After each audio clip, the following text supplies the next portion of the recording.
इस दुनिया में असंभव कुछ नहीं है। इंसान से भी ज्यादा ताकतवर जानवर होता है, हाथी, गाय और भैंस। लेकिन इस पृथ्वी पर किसने राज किया? इंसानों ने। क्योंकि इंसान के पास बुद्धि और सोचने की क्षमता है, जिसकी वजह से इसने साबित करके दिखाया कि इम्पॉसिबल नाम की चीज इस दुनिया में कुछ नहीं होती। एक बार इसने आकाश में देखा कि ढेर सारे पंछी उड़ रहे थे, तो इसके मन में विचार आया, क्या हम नहीं उड़ सकते आकाश में? तो इसने अपने बुद्धि और सोच का इस्तेमाल करके इसने एरोप्लेन बना दिया। इसने पानी में देखा कि ढेर सारी मछलियां तैर रही हैं, तो इसके मन में विचार आया, क्या हम पानी में नहीं तैर सकते? क्या हम पानी में नहीं चल सकते? तो इसने इस दिमाग का इस्तेमाल करके एक पानी का जहाज बना दिया। फिर इसके मन में एक विचार आया कि हम दिन में तो सूरज के माध्यम से उजाला पा लेते हैं, लेकिन रात में हम मशाल जला के सोते हैं। तो क्या कुछ ऐसा हम नहीं कर सकते जिसकी वजह से सूरज की तरह दिन में जैसे उजाला रहता है, वैसे क्या हम रात में नहीं कर सकते? तो इसने अपने बुद्धि का इस्तेमाल किया और उसके बाद इलेक्ट्रिसिटी का आविष्कार करके बल्ब बनाया, जिसकी माध्यम से आज पूरी दुनिया रात में सूरज की तरह उजाला पा पाती है। इसी तरीके के एक व्यक्ति की जीवनी है जिन्होंने अपने जीवन में असंभव को संभव कर दिखाया, जिनका नाम है दशरथ मांझी। इन्हें माउंटेन मैन के नाम से भी जाना जाता है।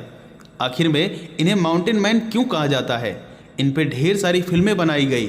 आखिर क्यों बनाई गई? चलिए इनकी बायोग्राफी को जानते हैं। दशरथ मांझी 14 जनवरी 1934 को गहलौर, बिहार, भारत में इनका जन्म हुआ था। दशरथ मांझी एक बेहद पिछड़े इलाके से आते थे और आदिवासी जाति के थे। शुरुआती जीवन में उन्हें अपना छोटे से छोटा हक मांगने के लिए संघर्ष करना पड़ा। वे जिस गांव में रहते थे वहां से पास के कस्बे जाने के लिए एक पूरा पहाड़ पार करना पड़ता था। उनके गांव में उन दिनों न बिजली थी न पानी। ऐसे में छोटी से छोटी ज़रूरतों के लिए उस पूरे पहाड़ को या तो पार करना पड़ता था या उसका चक्कर लगाकर जाना पड़ता था। दशरथ मांझी काफ़ी कम उम्र में अपने घर से भाग गए थे और धनबाद की कोयले की खानों में उन्होंने काम किया था। 5 से 7 साल बीते और उसके बाद उनको घर की याद आती है और वो फिर घर वापस लौट आते हैं। उनके पिता फाल्गुनी देवी से उनका विवाह करवा देते हैं। उसके बाद दशरथ मांझी सोचते हैं कि मैं अब दूसरी जगह नहीं जाकर मैं अपने परिवार के साथ और अपने पिता के साथ यहीं पे रहकर जीवन बिताऊंगा। और उसके बाद वहीं पर वो एक पहाड़ पर काम करना शुरू कर देते हैं। धीरे धीरे ये काम चलने लगा दशरथ मांझी जी का। उनकी पत्नी रोज़ उनके लिए खाना बनाकर उन तक पहुँचाने के लिए जाती थी। कोई रास्ता वहाँ पर था नहीं, तो वो एक पहाड़ को पार करती थी और दूसरे पहाड़ पर जाती थी जहाँ पर दशरथ मांझी काम कर रहे होते थे। ऐसे ही उस गांव की सारी महिलाएं उस पहाड़ को पार करके उस दूसरे पहाड़ पर जाती थी जहाँ पर उनके पति लोग काम कर रहे होते थे। रोजाना की तरह दशरथ मांझी की पत्नी फाल्गुनी देवी उनके लिए खाना लेके जा रही होती हैं। जब वो पहाड़ पर लेके खाना चढ़ती हैं तो अचानक से उनका पैर जो है फिसल जाता है और वो पहाड़ से नीचे की तरफ दर्रे में गिर जाती हैं और वो बहुत ही ज़्यादा चोटीली हो जाती हैं। उनके शरीर में बहुत जगह घाव लग जाती है। उसके बाद ढेर सारे लोग वहाँ पर इकट्ठा होते हैं। दशरथ मांझी भी वहाँ पर पहुँचते हैं। वो लोग सोचते हैं कि जल्द से जल्द अस्पताल पहुँचाया जाए, लेकिन रास्ता नहीं था, जिसकी वजह से उनके अस्पताल पहुँचाने में देरी हो जाती है और उनकी मृत्यु हो जाती है। जिसकी वजह से दशरथ मांझी कहते हैं कि अगर यहाँ पर रास्ता सही रहा होता, अगर ये पहाड़ नहीं रहा होता, तो हम जल्द से जल्द उसको अस्पताल पहुँचा देते और आज मेरी पत्नी की जान बच जाती। इसी पहाड़ ने मेरी पत्नी की जान ली है। मैं वादा करता हूँ इस पहाड़ को तोड़कर यहाँ पर रास्ता जरूर बनाऊंगा। इसके बाद दशरथ मांझी ने संकल्प लिया कि वह अकेले अपने दम पर वे पहाड़ के बीचों बीच से रास्ता निकालेंगे। और फिर उन्होंने 360 फुट लंबा, 25 फुट गहरा, 30 फुट चौड़ा गहलौर की पहाड़ियों से रास्ता बनाना शुरू किया। उन्होंने बताया कि जब मैंने पहाड़ी तोड़ना शुरू किया तो लोगों ने मुझे पागल कहा, लेकिन इस बात ने मेरे निश्चय को और भी मजबूत किया। उसी बीच उनके गांव में अकाल पड़ जाता है। ये हथौड़ा और छीनी लेकर अपने पहाड़ को काट रहे होते हैं। तभी सभी गांव वाले वहां से धीरे धीरे जाने लगते हैं।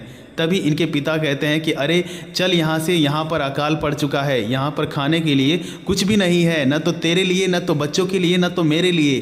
तो वो अपने पिता से कहते हैं कि आप मेरे बच्चों को लेकर जाओ, लेकिन मैं यहीं पर रहूँगा। उसका पिता उन्हें गाली देते हैं, उनको मारते हैं, कहते हैं अरे तू तो पागल है, तू तो सूअर है, तू यहीं पर मरेगा।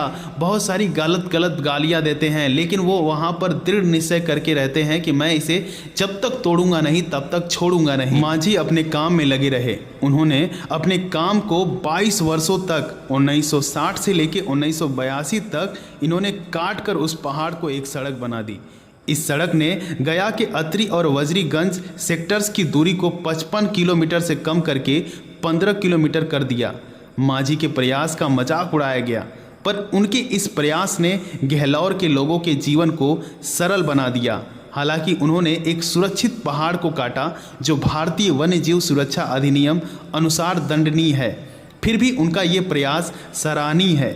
बाद में मांझी ने कहा, पहले गांव वालों ने मुझ पर ताने कसे, लेकिन उनमें से कुछ ने मुझे खाना दिया और औजार खरीदने में मेरी सहायता की। हम और आप ये सोचकर ही दंग हो जाते हैं कि एक पहाड़ को तोड़ने के लिए आज हम कितनी मशीनरी का इस्तेमाल कर रहे हैं, लेकिन एक अकेले व्यक्ति ने, उसकी इच्छा शक्ति ने एक पहाड़ को तोड़कर रास्ता बना दिया। आप सोच सकते हैं कि उस व्यक्ति के अंदर कितनी आग रही होगी और कितना सहनशीलता रही होगी उस पहाड़ को तोड़ने के लिए। उनके ऊपर बहुत सारी फिल्में बनाई गई, एक फिल्म और एक डॉक्यूमेंट्री बनाई गई जिसका नाम था the man who moves the mountain. एक फिल्म बनाई गई जिसका नाम रखा गया मांझी द माउंटेन मैन, जिसमें मांझी का किरदार निभाने वाले नवाजुद्दीन सिद्दीकी थे और राधिका आप्टे जो थी वो फाल्गुनी देवी की भूमिका निभाई। मार्च 2014 में प्रसारित टीवी शो के सत्यमेव जयते का सीजन 2, जिसकी मेजबानी आमिर खान ने की थी, पहला एपिसोड दशरथ मांझी को समर्पित किया गया था। अखिल भारतीय आयुर्विज्ञान संस्थान नई दिल्ली में पित्ताशय के कैंसर से पीड़ित मांझी का 73 साल की उम्र में 17 अगस्त 2007 को निधन हो गया। बिहार के राज्य सरकार के द्वारा इनका अंतिम संस्कार किया गया। बाद में मुख्यमंत्री नीतीश कुमार ने गहलौर में उनके नाम पर 3 किलोमीटर लंबी एक सड़क और हॉस्पिटल बनवाने का फैसला किया। दशरथ मांझी के जीवनी से हमें सीखना होगा। इन्होंने असंभव कार्य को संभव बना दिया। इन्होंने अपने ऐसे टारगेट को अचीव किया जिससे उनका इमोशनल कनेक्शन था।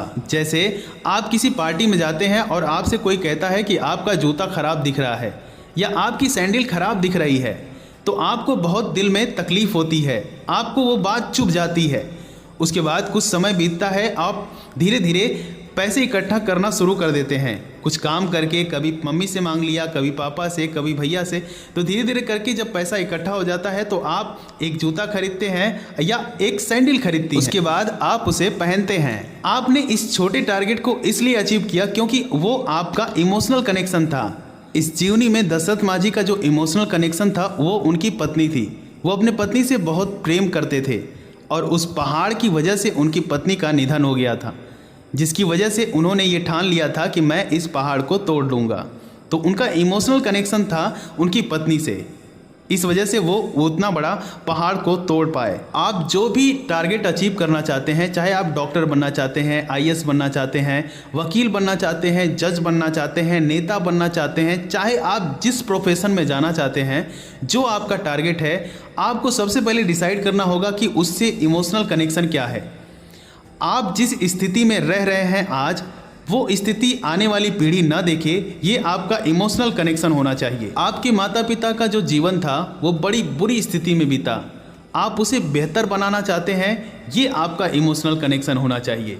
तो आप इस तरीके से एक बड़े से टारगेट को अचीव कर पाएंगे। उम्मीद करता हूँ कि इस जीवनी से आपको ज़रूर कुछ ना कुछ सीखने को मिला होगा। अगर ये वीडियो आपको पसंद आता है तो वीडियो को लाइक करिएगा, चैनल को सब्सक्राइब करिएगा। मिलते हैं अगली वीडियो में, तब तक के लिए जय हिंद, जय भारत।